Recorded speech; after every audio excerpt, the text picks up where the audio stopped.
Hi friends, welcome back to my channel. మరి APRJC and DEECET counselling manual counselling for admission for students into first year స్టూడెంట్స్కి ఈ యొక్క manual counselling అనేది 12వ తేదీన జరుగుతుంది. ఈ నెల 12వ తేదీన అంటే సెప్టెంబర్ 12వ తేదీన. 8వ తేదీన అయితే జీవో ఇవ్వడం జరిగిందండి. ఇక్కడ పూర్తిగా చూద్దామండి వివరాలన్నీ కూడా. మరి manual counselling of first year students 12వ తేదీన అంటే సెప్టెంబర్ 12వ తేదీన జరుగుతుందండి. ఈ 2 రీజన్స్లో జరుగుతుందండి. అది ఎక్కడెక్కడ అన్నది ఇప్పుడు చూద్దామండి. ఆంధ్రప్రదేశ్ అండ్ రాయలసీమ అనే 2 రీజనల్లో జరుగుతుందండి. ఇక్కడ ఆంధ్రాకి వచ్చేస్తే ఎన్ నగర్, గుంటూరు, నమ్మకూరు, వెంకటగిరి, తాటిపూడి ఈ కాలేజీల్లో ఈ కౌన్సిలింగ్ అయితే ఉంటుందండి.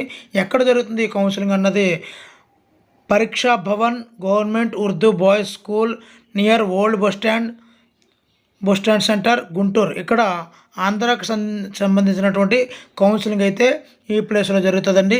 మరి రాయలసీమకు జరిగినటువంటి కాలేజీలు చూద్దామండి. ఏపీఆర్జేసీ గేరంపల్లి, వాయల్పాడు, కడిగినేహల్లి, కర్నూలు, బనవాసి, ఎన్ నగర్, రాయలసీమ కోట ఇవన్నీ కూడా జరుగుతుందండి. ఇదంతా మైనారిటీ బాయ్స్ దండి. మొత్తం అంతా ఈ కౌన్సిలింగ్ ప్రాసెస్ కూడా ఈ 2 రిలీజియన్స్లో కూడా 12వ తేదీన జరుగుతుందండి.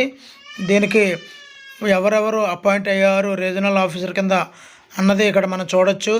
మరి ఒకసారి అపాయింట్మెంట్ అయిన తర్వాత మారడం జరగదు. కౌన్సిలింగ్ అక్కడ ఇప్పుడు చెప్పినటువంటి వెన్యూల్లో మార్నింగ్ 9కి అయితే జరుగుతుందండి. ఖచ్చితంగా వెళ్ళిపోవాలి. ఫస్ట్ అయితే ఓపెన్ కేటగిరీలో సీట్స్ని ఫిల్ చేస్తారండి. ఆ తర్వాత రిజర్వేషన్ కేటగిరీని ఫిల్ చేస్తారు. ఒకవేళ orphan, EWS and other special reservation category లేకపోతే ఈ సీట్లని ఓపెన్ కేటగిరీలోకి కన్వర్ట్ చేసి ఓపెన్ కేటగిరీలో ఇవ్వడం జరుగుతుందండి.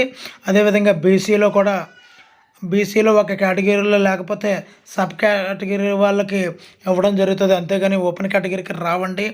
బట్ ఆర్పన్, ఈడబ్ల్యూఎస్ కేటగిరీకి చెందినటువంటి అభ్యర్థులు లేకపోతే మాత్రం అవి ఓపెన్ కేటగిరీగా ట్రీట్ చేస్తారండి.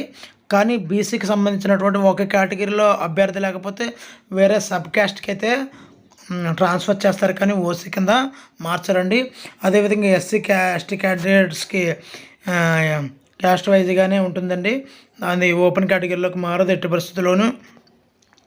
ఒక్కసారి మీరు ఈ యొక్క తీసుకున్న తర్వాత అడ్మిషన్ అయిపోయిన తర్వాత మరలా మార్చినట్టు జరగదండి. కెనాట్ బి మోడిఫైడ్ అని క్లియర్గా ఇవ్వడం జరిగింది. ఏ కాలేజ్ కావాలో కూడా మీరు చాలా క్లారిటీగా ఎంచుకోవాల్సి ఉంటుంది. మరి ఈ ఏపీఆర్జేసీ సెట్ 2022లో మీకు మంచి కాలేజీలో సీట్ రావాలని ఈ హరి స్టూడెంట్ కార్నర్ ఛానల్ తరపు నుంచి మీకు ఆల్ ద బెస్ట్ చెప్తున్నాను. మరి నా ఛానల్ మొదటిసారి చూస్తున్నట్లయితే ఒక లైక్ చేయండి. ఇలాంటి మరిన్ని వీడియోలు కావాలంటే please subscribe my channel. Thank you for watching. Me Hari signing out.